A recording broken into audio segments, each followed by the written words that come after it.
안녕하세요. 딥러닝 강의 윤재성 강사입니다.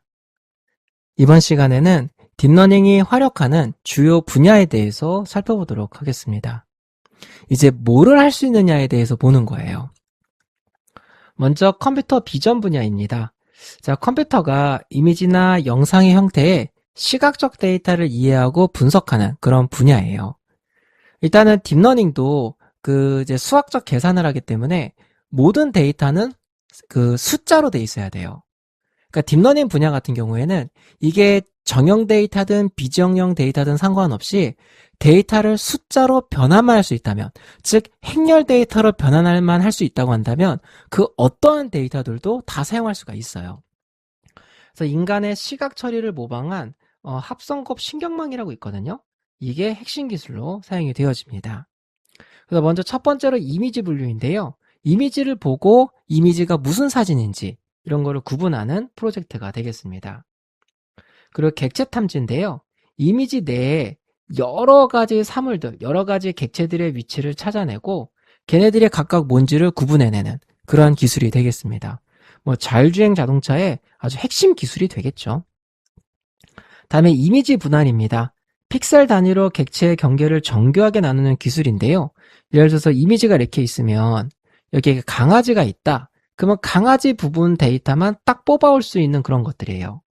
그리고 여기서 보면 의료 영상에서 암세포 영역만 정확히 추출하는 거. 뭐 이렇게 있으면은 사람의 이제 세포들이 있는데 암세포 영역을 이렇게 딱 정확하게 딱 잡아서 이렇게 표시를 해준다라든가. 이런 게 바로 이미지 분할 부분이라고 보시면 되시겠습니다. 또 스마트폰 카메라를 이용을 해서요. 뭐 실시간 사물을 인식한다라든가 뭐 텍스트 번역을 한다라든가 아니면 제조 공장 라인의 제품에 대한 불량 여부를 실시간으로 검사를 한다라든가 아니면 CCTV 영상을 통해서 사람이 쓰러지거나 이런 이상 행동을 할 때 그걸 잡아내는 뭐 지능형 관제 시스템이라든가 이런 게 바로 컴퓨터 비전에서 사용되어 있는 그런 기술이라고 보시면 되시겠습니다. 뭐 이런 것들을 의미를 하고요. 다음에 자연어 처리입니다. NLP인데요. 그러니까 사람의 말을 이해시키는 거예요. 사람이 일상적으로 사용하는 언어, 텍스트나 음성이죠, 소리. 이거를 컴퓨터가 이해하고 분석하고 생성할 수 있게 하는 그런 분야가 되겠습니다. 이런 분야에서 최근에 많이 사용하고 있는 게 트랜스포머 아키텍처라고 부르고요. 이 트랜스포머 아키텍처 때문에 굉장히 많은 발전을 이뤘다라고 생각을 하시면 됩니다. 이제 활용되는 분야는요, 먼저 감성 분석입니다. 어떠한 리뷰나 댓글의 내용을 보고 이게 긍정적이냐 부정적이냐를 판별하는 거예요. 다음에 기계 번역인데요. 문맥과 뉘앙스를 살려서 다른 언어로 자동으로 번역을 하는 그런 거죠. 옛날에 이런 구글 번역하는 서비스가 있었는데 그런 번역하는 서비스들의 번역 성능이 별로 안 좋았잖아요. 근데 제미나이나 챗GPT한테 이거 영어로 번역해줘. 그러면 번역이요. 정말 기가 막힙니다. 그 다음에 질의응답 및 텍스트 생성, 뭐 방대한 문서를 학습해서 사용자의 질문에 대해서 어떤 답을 하거나 새로운 문장을 만드는 그런 분야가 되겠고요. 그 다음에 이제 거대 언어 모델이라고 부르는데 지능형 챗봇 및 가상비서 같은 거. 그리고 방대한 뉴스 기사나 회의록의 핵심에 대한 내용을 자동 요약하는 거. 요새 이런 것들도 있더라고요. 이제 어떠한 특정 이제 업무상 메일을 주고받고 하잖아요. 그럼 메일이 굉장히 많이 왔다 갔다 하는데 이 왔다 갔다 한 메일 내용을 얘가 정리해가지고 이렇게 보여주더라고요. Gmail 같은 경우 그런 서비스가 있더라고요. 그래서 저도 이제 일을 볼 때 이런 AI가 메일을 자동으로 요약해준 요 요약 서비스. 요것 때문에 업무의 효율이 되게 좋아졌어요. 저 같은 경우. 이게 이렇게 보시면 이런 게 또 있고요. 그 다음에 요새는 이제 코딩을 AI가 대신해주는 그런 것들도 많이 나왔죠. 그쵸?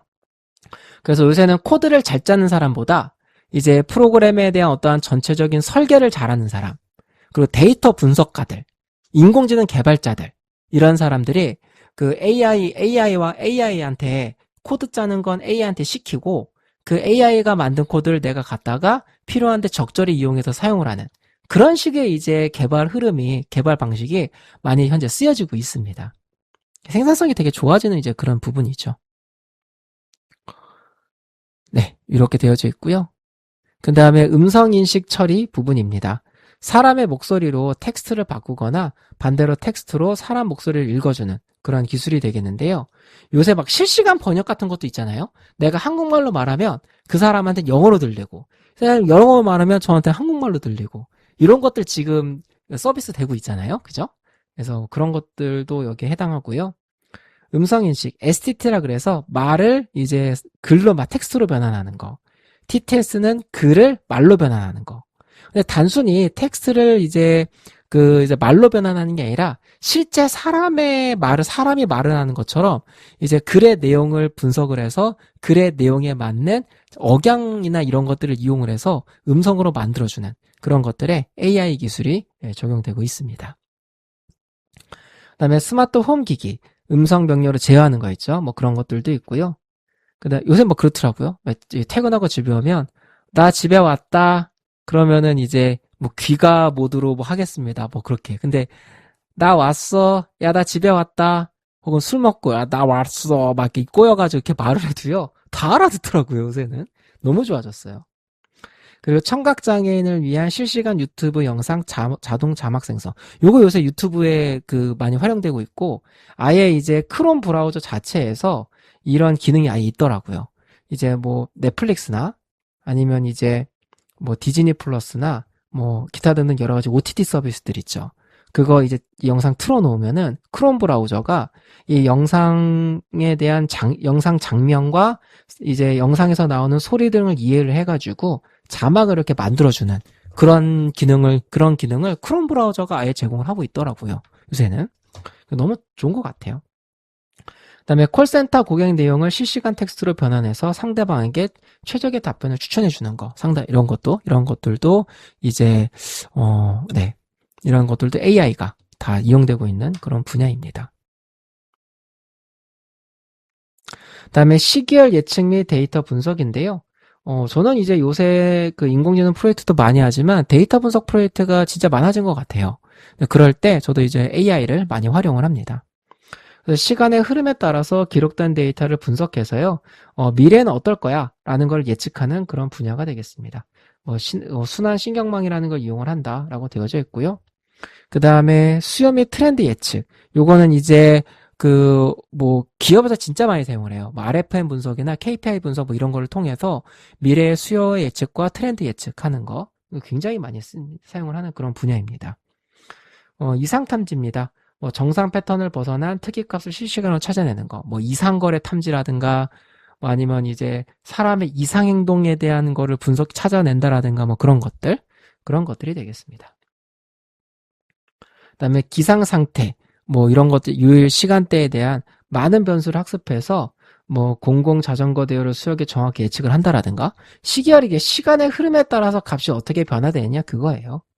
뭐 신용카드 부정 탐지, 그다음에 환자의 생체 신호를 이제 분석하는 거. 그래서 이 환자가 앞으로 어떻게 될 거라는 거를 미리 경고해주는 그런 분야에서도 많이 활용되고 있습니다. 다음에 생성 AI 멀티모달인데요. 제가 중간중간에 보여준 이런 이미지들 있죠. 이런 것들도 제가 AI를 가지고 다 생성한 이미지들이에요. 이런 것들도. 그래서 기존 데이터를 학습해서 완전히 새로운 이미지나 음악이나 비디오를 창조해내는 그러한 분야입니다. 여러분들도 아마 많이 쓰실 거예요. 그래서 간이나 디퓨전이라는 이러한 모델들이 있는데 이런 모델들이 대표적으로 많이 사용되어지고 있습니다. 그래서 여러분들이 이제 요구사항을 글로 입력하면 이미지나 비디오를 이미지나 영상으로 만들어내는 그런 서비스들 있죠. 뭐 이제 제미나이가 가지고 있는 뭐 나노바나나나 아니면 이제 그록 이제 테슬라에서 만든 그록 있죠. 거기서 하는 이미지네이션 서비스 그런 것들이 해당을 합니다. 요새는 이제 그록 같은 경우에는 무료는 6초, 유료는 10초까지 영상을 만들 수가 있거든요. 근데 이제 연장 기능을 통해서 이 시간만큼 계속해서 연장해서 최대 30초가량의 영상을 만드는 서비스 만들 수 있더라고요. 근데 이제 이게 영상을 만들어내는 것 자체가 굉장히 많은 연속된 이미지를 만들어내야 되기 때문에 굉장히 많은 컴퓨팅 자원이 필요해요. 영상을 만들어내는 것 자체가.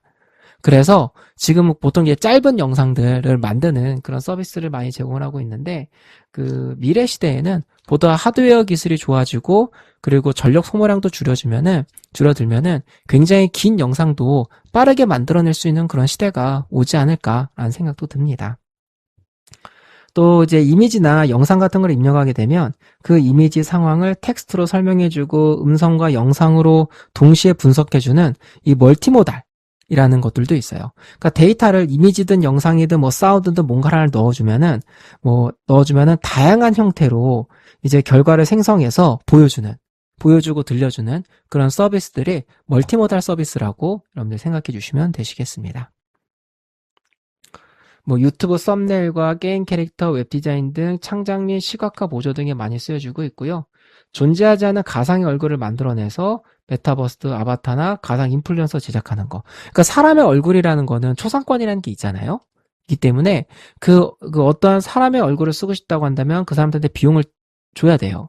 근데 AI 서비스를 이용을 해서 세상에 존재하지 않는 얼굴을 만든 다음에 이 얼굴을 가진 사람을 가상으로 만들어서 여러 가지 서비스에 활용할 수도 있는 거죠. 뭐 그런 데서도 많이 쓰여지고 있습니다. 뭐 이제 음악 같은 걸 작곡하는 경우에도 AI도 많이 쓰고 있고요. 뭐 AI한테 뭐 저도 이제 한번 해봤던 거거든요. 한번 해봤던 건데 제가 이제 글을 적었어요. 글을 쓴 다음에 이거를 가지고 어울리는 음악을 만들어 달라고 했더니 와 진짜 잘 만들어주더라고요. 네. 깜짝 놀랐어요. 뭐 이러한 서비스들 굉장히 다양한 이러한 생성 쪽이 오늘날에 이제 굉장히 많이 이제 서비스되고 있고 사람들도 굉장히 많이 쓰고 있는 그런 부분이라고 보시면 되시겠습니다. 그 밖에 굉장히 많은 분야에서 딥러닝이 활용이 되고 있습니다.